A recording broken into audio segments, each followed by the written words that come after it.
Hola, bienvenidos. Soy MS Nomine y hoy voy a hablar acerca de la magia práctica y la magia iniciática. Magia práctica a la que me voy a referir en este vídeo como magia pragmática, por una razón muy simple. Creo que es un concepto más claro para las ideas que quiero expresar al respecto, ya que magia práctica sería todo aquel acto de magia que se lleva a cabo cuando te levantas del sofá y te pones a practicar. Y esto podrías hacerlo tanto como para cambiar las circunstancias externas, como para producir un cambio interno, una autoiniciación o como para hacer algún ritual con un propósito específico. Normalmente se suele separar en magia de trabajo espiritual, iniciación, elevación, ascensión espiritual o dependiendo del concepto cosmológico que maneje la corriente, y del otro lado tendríamos la magia para realizar cambios en lo exterior, es decir, magia iniciática o magia de desarrollo espiritual sería toda aquella que nos produce un cambio integral, es toda aquella que está enfocada a transformar a la persona, a iniciarla, a llevarla a un punto superior del estadio del cual parte. Y por otro lado, la magia pragmática tendría como propósito el conseguir un objetivo determinado en lo externo. Ahí estarían todos los hechizos que tienen que ver con dinero, salud, amor, defensa, destrucción, rituales de honor y prestigio, rituales de poder, todo lo que conlleve un objetivo pragmático en el mundo exterior. Antiguamente estas dos se separaban en baja magia y alta magia, pero a día de hoy, debido a la cantidad de corrientes que hay, resulta un poco confuso manejar el tema alta magia y baja magia. Aún así, quiero aclarar en este vídeo esos conceptos para que queden claros. Primero, empezaré diciendo que para mí ambos tipos de magia son una, porque de alguna forma se retroalimentan. Las pruebas iniciáticas suelen traer como resultado la necesidad de gestionar en tu vida, tanto a nivel cotidiano como a nivel mágico, las circunstancias que ese proceso te hace enfrentar. Y por otro lado, la magia pragmática, para conseguir ciertos resultados, va siempre a producir un cambio en la persona. Y por tanto, muchas veces, por no decir en la mayoría de los casos, esta magia acaba siendo también autoiniciática. Pero evidentemente hay una diferencia entre estos dos tipos y es algo de lo que voy a hablar después. Pero en principio vamos a entender qué asociaríamos a estos conceptos. Primero, magia iniciática o magia de desarrollo espiritual sería toda aquella que lleva a una transformación integral del ser a un estadio superior. Tiene un carácter, por llamarlo de alguna forma, más alquímico o transformador. Digamos que el practicante partiría en un punto y, siguiendo su proceso iniciático, espera alcanzar la sublimación dentro de esa línea de trabajo, de esa corriente. En la magia iniciática normalmente hay un proceso de desarrollo que suele darse gradualmente. En Occidente, el modelo iniciático más común es aquel que proviene del árbol de la vida, tanto dentro de las corrientes de mano derecha como de mano izquierda.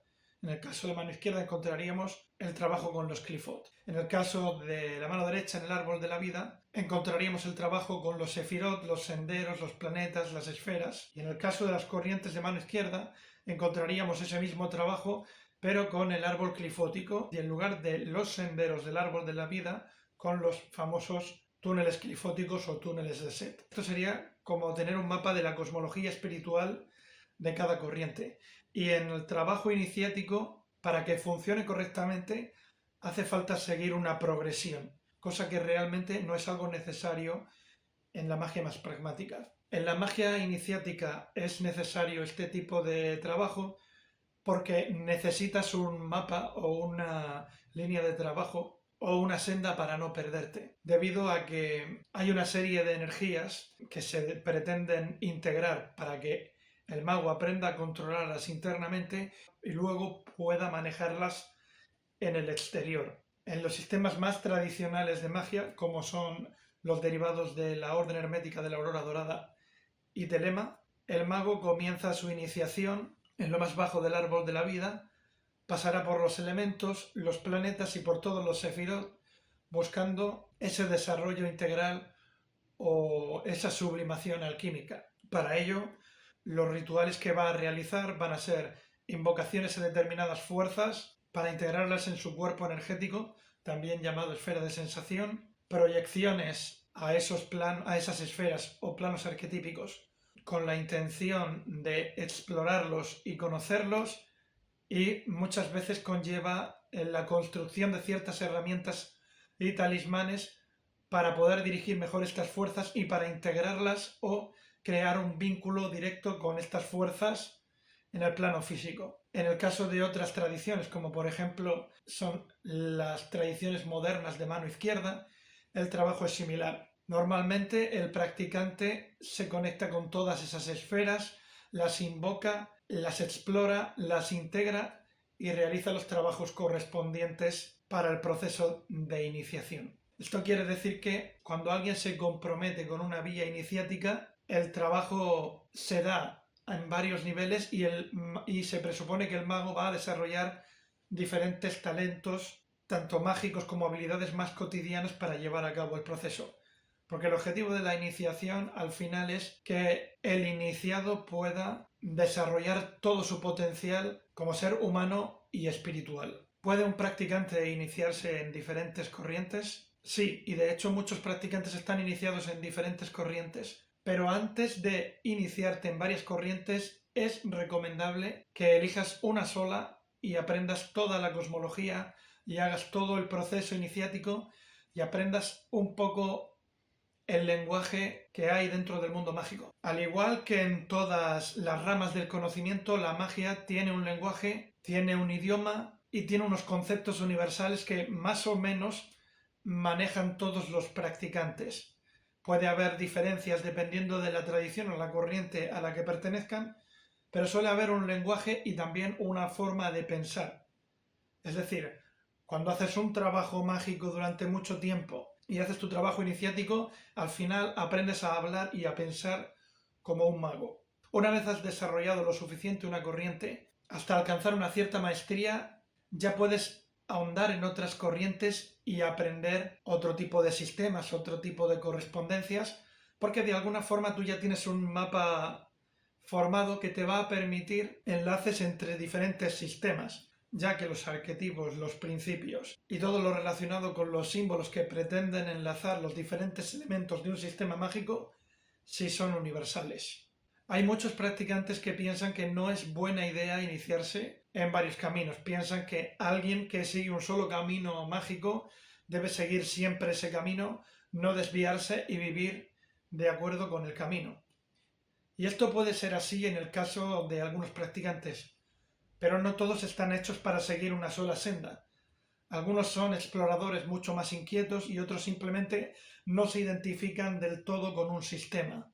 Entonces muchas veces surge esa necesidad de explorar diferentes aspectos de la magia, diferentes corrientes y diferentes sistemas, y esto generalmente suele llevar a un punto muy concreto. Cuando el mago está en este punto, es que de alguna forma él está buscando crear su propio sistema, está buscando integrar todos los elementos de aquello que ha aprendido para poder ensamblarlo y crear una cosmología coherente. Ese supuestamente es el paso que convierte al iniciado en adepto, cuando está llegando a ese punto en el cual él tiene su propio sistema y todo el conocimiento que ha integrado lo puede aunar a ese sistema. Muchos pueden pensar que no es buena idea entonces ir de un sistema a otro o estar en varias corrientes, pero la realidad es que dominar varios sistemas solamente te da más herramientas y solamente te da más poder. Habrá quien defienda, por supuesto, que nunca vas a ser un maestro o vas a explotar por completo una tradición si tú no te enlazas por completo a ese camino y sigues todos sus lineamientos. Pero yo, sin embargo, creo que se puede ser maestro de magia y no necesariamente de una tradición. Es decir, tú te puedes hacer un experto en la corriente draconiana, te puedes hacer un experto en la tradición hermética o puedes ser simplemente un experto en la práctica mágica. Todo depende del enfoque que tengas de cada cosa. Todo depende del enfoque que tenga el practicante.